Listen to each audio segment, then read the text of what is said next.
ओं श्री महागणाधिपतये नमः। श्री महासरस्वत्यै नमः। श्री गुरुभ्यो नमः। हरि ओं। अथ श्री दक्षिणकाली कवचः।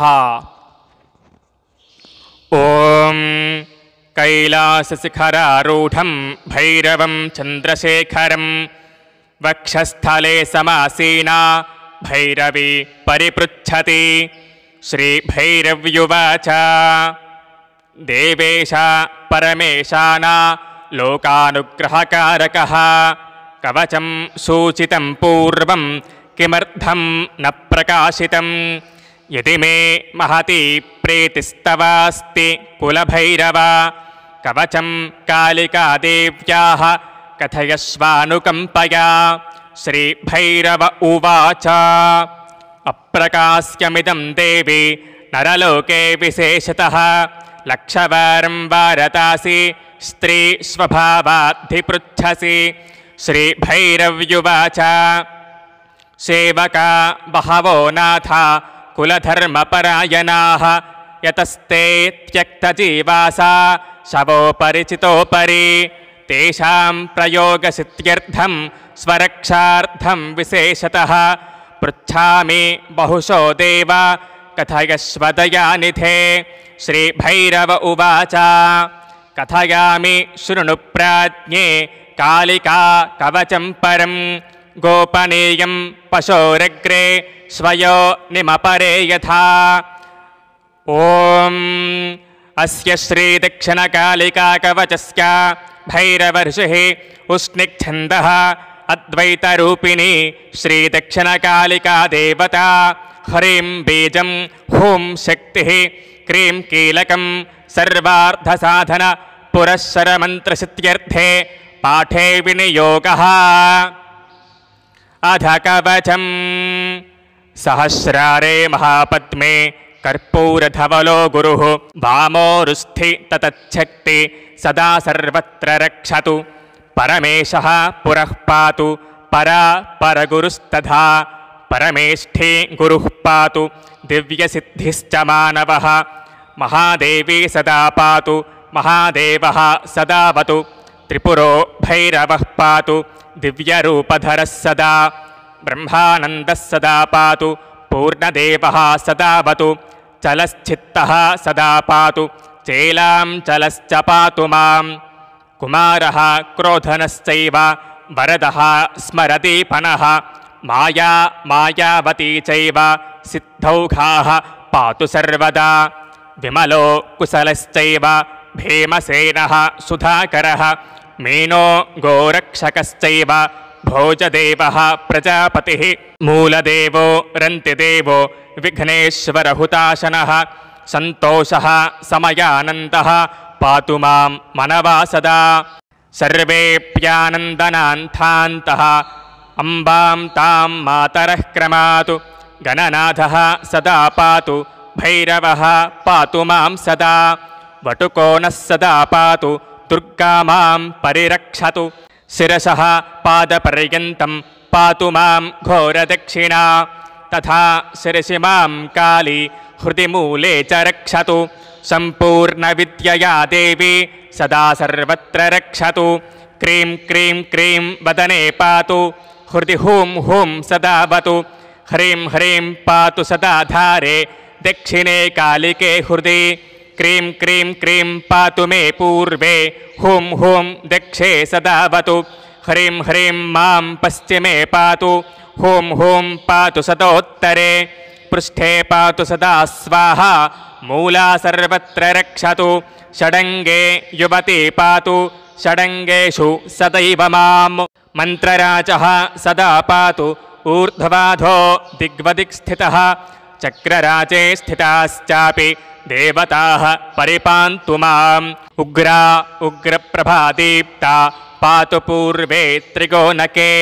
नीलाघना बलाकाचा तथा परत्रिकोणके। मात्रामुद्रामिता चैव तथा मध्यत्रिकोणके। काली कपालिनी कुल्ला कुरुकुल्ला विरोधिनी। बहिषट्कोणके पान्तु विप्रचित्ता तथा प्रिये। सर्वाः श्यामाः खड्गधरा वामहस्तेन तर्जनीः ब्राह्मे पूर्वदले पातु नारायणे तथाग्निके माहेश्वरे दक्षदले चामुण्डा रक्षसेवतु कौमारी पश्चिमे पातु वायव्ये च पराजिता वाराहे चोत्तरे पातु नारसिंहे शिवेवतु ऐं ह्रीं असिताङ्गः पूर्वे भैरवः परिरक्षतु ऐं ह्रीं ऋरुश्चाजिनकोणे ऐं ह्रीं चण्डस्तु दक्षिणे ऐं ह्रीं क्रोधे नैऋते व्यात् ऐं ह्रीं उन्मत्तकस्तथा पश्चिमे पातु ऐं ह्रीं मां कपाली वायुकोनके ऐं ह्रीं भीषणाख्यश्च उत्तरे वतु भैरवः ऐं ह्रीं संहार ऐशान्यां मातृनामं ककाशिवः ऐं हेतुको वटुकः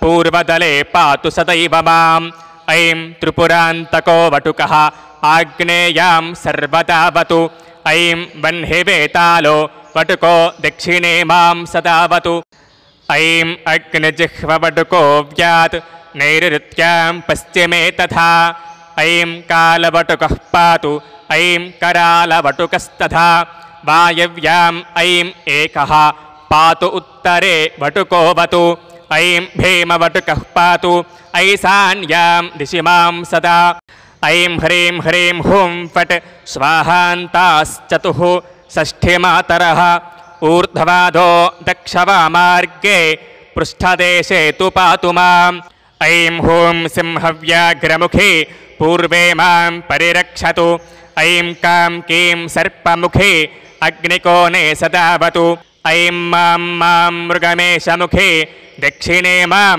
सदावतु ऐं छौं छौं गजराजमुखी नैऋत्यां मां सदावतु ऐं में बिडालमुखी पश्चिमे पातु मां सदा ऐं खौं खौं क्रोष्ठमुखी वायुकोणे सदावतु ऐं हां ह्रस्वदीर्घमुखी लम्बोदरमहोदरी पातु मामुत्तरे कोणे ऐं ह्रीं ह्रीं शिवकोनके ह्रस्वजङ्घतालजङ्घः प्रलम्भौष्ठे सदावतु एताः श्मशानवासिन्यो भीषणा विकृताननाः पान्तु मा सर्वदा देव्यः साधकाभीष्टपूरिकाः इन्द्रो मां पूर्वतो रक्षेदाग्नेयामग्निदेवता दक्षेयमः सदा पातु नैऋत्यां निरृतिश्च मां वरुणो वतु मां पश्चात् वायुर्मां वायुवेवतु कुबेरश्चोत्तरे पायात् ऐशान्यान्तु सदा शिवः ऊर्ध्वं ब्रह्मा सदा पातु अधश्चानन्तदेवता पूर्वादिदिक्स्थिता पान्तु वज्राद्याश्चायुधाश्च मां कालिकावतु शिरसि हृदये कालिकावतु आधारे कालिका पातु पादयोः कालिकावतु दिक्षु मां कालिका पातु विदिक्षु कालिकावतु ऊर्ध्वं मे कालिका पातु अधश्च कालिकावतु चर्मा सृक्मां समेतास्थे मज्जा शुक्राणि मेवतु इन्द्रियाणि मनश्चैव देहं सिद्धिं च मेवतु आकेशात् पादपर्यन्तं कालिका मे सदावतु वियति कालिका पातु पथि मां कालिकावतु शयने कालिका पातु सर्वकार्येषु कालिका पुत्रान् मे कालिका पातु धनं मे पातु कालिका यत्र मे संशयाविष्टास्तानस्यन्तु शिवाज्ञया इतीदं कवचं देवी ब्रह्मलोकेऽपि दुर्लभं तव प्रीत्या मया ख्यातं गोपनीयं स्वयोनिवत् तवन्नाम्नि स्मृते देवी सर्वज्ञं च फलं लभेत् सर्वपापक्षयं यान्ति वाञ्छा सर्वत्र सिद्ध्यति नाम्नाः शतगुणं स्तोत्रं ध्यानं तस्माच्छताधिकं तस्मात् शताधिको मन्त्रः कवचं तच्छदाधिकं शुचिः समाहितो भूत्वा भक्तिश्रद्धा समन्वितः संस्थाप्य वामभागे तु शक्तिस्वामिपरायणां रक्तवस्त्रपरिधानां शिवमन्त्रधरां शुभां या शक्तिः सा महादेवी हररूपश्च साधकः अन्योन्य चिन्तयेत्तेवि देवत्वमुपजायते शक्तियुक्तो यजेत्तेवि चक्रे वा मनसापि वा भोगैश्च मधुपर्काद्यैस्ताम्बूलैश्च सुवासितैः ततस्तु कवचं दिव्यं पठदे कमनाः प्रिये तस्य सर्वार्थसिद्धिः स्यान्नात्र कार्या विचारणा इदं रहस्यं परं स्वस्त्ययनं महतो या सकृत्तु पठेत्तेवि कवचं तेव दुर्लभं सर्वयज्ञफलं तस्य भवेदेव न संशयः संग्रामे च जयेत् शत्रून् मातङ्गानि व केसरी नास्त्राणि तस्य शस्त्राणि शरीरे प्रभवन्ति च तस्य व्याधि कदाचिन्न दुःखं नास्ति कदाचन गतिस्तस्यैव सर्वत्र वायुतुल्यः सदा भवेत् दीर्घायुः कामभोगीशो गुरुभक्तः सदा भवेत् अहो कवचमाहात्म्यं पठ्यमानस्य नित्यसः विनापि नययोगेन योगीश समतां व्रजेत् सत्यं सत्यं पुनः सत्यं सत्यं सत्यं पुनः पुनः न शक्नोमि प्रभावन्तु कवचस्यास्य वर्णितम् इति श्रीदक्षिणकालिका कवचं सम्पूर्णं सर्वे जनाः सुखिनो भवन्तु लोकाः समस्ताः सुखिनो भवन्तु ओं नमः शिवाय।